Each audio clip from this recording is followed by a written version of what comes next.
घराच्या समोरच्या बाजूला किंवा मागच्या बाजूला अशी मस्त झाडं असतील, झाडं लावायला जागा असेल, भाज्या वगैरे लावायला जागा असेल आणि बंब वगैरे पेटवायला जागा असेल, तर किती छान ना.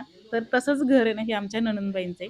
तर आमच्या नणंदबाईंच्या घरी मी आले. तर इथे ना मी आल्याच्या नंतर मी कोणाला सांगितलं नव्हतं, की मी व्हिडिओ करते म्हणून. मला ना बाहेरूनच खूप छान वाटलं. सकाळी-सकाळी मी गेले होते तर, म्हणून मी हा व्हिडिओ केलाय आणि कोणाला सांगितलं नाहीये. तर हे समोरच्या बाजूचं, त्यांच्या घराच्या समोरच्या बाजूचं हे असं वातावरण आहे. आणि बाहेर बंब वगैरे पेटवलेला होता आणि इथं आल्याच्या नंतर ना नेहमीप्रमाणेच मला आहे ना तिथे ढोकळा करायला सांगितला होता. तर मी हा मस्त जाळीदार खमंग असा इन्स्टंट ढोकळा बनवला. तर खूप छान हा ढोकळा बनला होता. तर या ढोकळ्याच्या रेसिपीसाठी मला कमेंटमध्ये नक्की सांगा. ढोकळासुद्धा केलेला, ढोकळ्याचं पाणीसुद्धा खूप छान झालं होतं आणि या ढोकळ्याची चटणीसुद्धा केली होती. चटणी तर एकदम सुरेख झाली होती. ढोकळा आहे ना, या पद्धतीने केलेला हा ढोकळा अजिबात घशात दाटत नाही. चवीला सुद्धा खूप छान लागतो. खरं तर हिच्यासाठी मी ढोकळा केलाय. ही माझी भाची आहे, नंदेची आमच्या मुलगी आहे. तर हिच्यासाठी ढोकळा करून दिलाय. खूप मस्त ढोकळा झाला होता. ढोकळ्याच्या रेसिपीसाठी कमेंट करा आणि चॅनलला सबस्क्राईब करा.